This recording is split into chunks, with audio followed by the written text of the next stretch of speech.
ఇక మాజీ మంత్రి కేటీఆర్ పై ఎమ్మెల్సీ బల్మూరి వెంకట్ ఫైర్ అయ్యారు. చట్టం మీద గౌరవం ఉందని అంటూనే కేటీఆర్ సన్నాయి నొక్కులు నొక్కుతున్నారని మండిపడ్డారు. సత్య హరిశ్చంద్రుడిగా కేటీఆర్ బిల్డప్ ఇస్తున్నారన్నారు. కేటీఆర్ కు చిత్తశుద్ధి ఉంటే విచారణలో నిజాలు చెప్పాలని డిమాండ్ చేశారు. అలాగే మంత్రివర్గం అనుమతి లేకుండా ఇష్టానుసారంగా విదేశీ కంపెనీకి 55 కోట్లు చెల్లించారని ఆరోపించారు. ఇప్పుడు అడ్డంగా దొరికిపోయి నంగనాచిలా కబుర్లు చెప్తున్నారని ఆయన ఆగ్రహం వ్యక్తం చేశారు. కేటీఆర్ అవినీతి అక్రమాలు బయటపడితే ఒక్కసారి కాదు 100 సార్లైనా జైలుకు వెళ్లాల్సి వస్తుంది. రెడీగా ఉండాలన్నారు. వచ్చే ఎన్నికల్లో నువ్వు కనీసం ఎమ్మెల్యేగా గెలిచే పరిస్థితి ఉండదని ఎమ్మెల్సీ బల్మూరి వెంకట్ అన్నారు. ప్రభుత్వం మీపైన కేసులు పెట్టి మిమ్మల్ని లోపల పెట్టే అవసరం నాకు లేదు. కాంగ్రెస్ ప్రభుత్వము నిన్ను లోపల పంపించి నిన్ను విచారణ చేపట్టి విచారణకి పిలిచి పైశాచిక ఆనందం పొందుతుందని మాట్లాడుతున్నావు.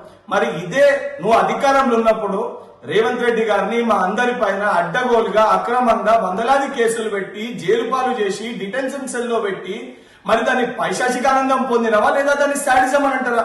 ఈ రోజు వాస్తవానికి నీ కోరిక ఏదైతుందో జైల్లోకి వెళ్లాలని చెప్పని అది ఒక్కసారి కాదు 100 సార్లు నువ్వు చేసిన ప్రతి స్కామ్ కూడా 100 సార్లు నువ్వు జైలుకి వెళ్లాల్సిన పరిస్థితి ఏర్పడుతుంది.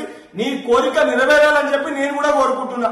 నిజంగా నీకు చిత్తశుద్ధి ఉంటే బాధ్యతనే ఉంటే ఈ డ్రామా కంపెనీలు ఆపి ఏదైతే సంబంధించి నీ దొంగ నాటకాలు ఆపి విచారణలో వాస్తవాలు చెప్పాలే తప్ప ఈ దొంగ నాటకాలు ఈ దొంగ డ్రామాలు స్వయంగా నీ కుటుంబ సభ్యులే ఇలా నువ్వు దయ్యమని చెప్పి నేను ఉద్దేశించి మాట్లాడుతారు. మరి ఈ పంచాయతీ అంతా తెలంగాణ రాష్ట్ర సొమ్ముని దోచుకుంటూనే వచ్చింది కదా కేటీఆర్.